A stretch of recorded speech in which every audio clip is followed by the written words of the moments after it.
میں ایک ضروری مسئلہ آپ کے سامنے رکھنا چاہتا ہوں،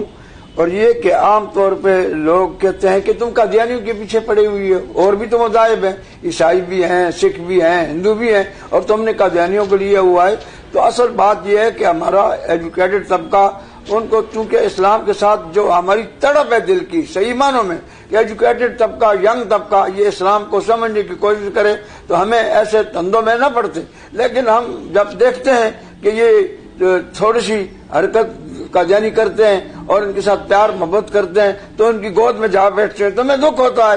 تو اس لیے یہ کافروں اور دوسروں میں فرق یہ ہے کہ ہندو جب آپ اس سے پوچھیں گے کہ تم کون ہو، وہ کہیں گا میں ہندو ہوں، اور تو آپ جب فرمائیں اسے کہ میں کون ہوں،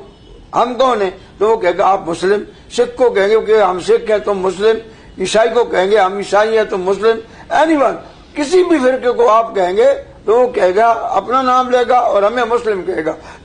تاریخ انسانیت میں یہ ایسا بدترین اور بھیانک فتنہ ہے جو ہمارے اسلام کو کفر اور اپنے کفر کو اسلام کہتا ہے۔ تو لہذا یہ نہ مرتد ہے نہ کافر ہے، یہ زندیق ہے، ان کا پیدا ہونے والا بچہ بھی زندیق، 100 سال سے پہلے قادیانی جو موجود ہے وہ بھی زندیق، اس لیے کہ یہ اسلام کو کفر اور کفر کو اسلام کہتے ہیں۔ ظاہر بات ہے جب آدمی دنیاوی اصولوں کو بھی تبدیل کرے گا تو ساری دنیا پریشان ہو جائے گی کہ یہ کیا کر رہا ہے، انڈے کو مولی اور مولی کو انڈا۔ اب یہ جو ہے اپنے کفر کو اسلام کہیں اور ہمارے اسلام کو کفر کہیں تو ظاہر بات ہے پھر اس کو زندیق کہتے ہیں کہ جو ہر وقت دین کو مٹانے کے لیے کچھ نہ کچھ اوپر سے یعنی کفر کے اوپر اسلام کا غلاف چڑھا دیتے ہیں، جس کی وجہ سے ہمارے مسلمان اکثر ان کے دھوکے میں آ جاتے ہیں۔ تو اس لیے ان میں اور دوسرے کافروں میں عیسائی،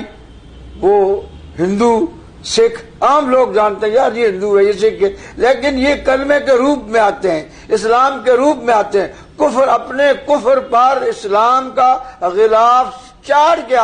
کے آتے ہیں۔ تو لہذا پھر ان کا اور دوسرے کافروں میں فرق بڑھ جاتا ہے، دوسرے کافروں کو عام مسلمان جاتا ہے یہ ہندو ہے جی، یہ سکھ ہے جی، یہ عیسائی ہے، یہ اسلام ہی کے رنگ میں آتے ہیں اور ہوتے کافر ہیں۔ لہذا پھر مسلمانوں کے ان کے اندر یہ فرق ہمیں ظاہر کرنا پڑتا ہے کہ ان سے بچو اور یہ بے ایمان ہے اور کافر ہے۔ اس لیے یہ ہمارے نوجوان طبقے سے گزارش ہے کہ وہ سمجھنے کی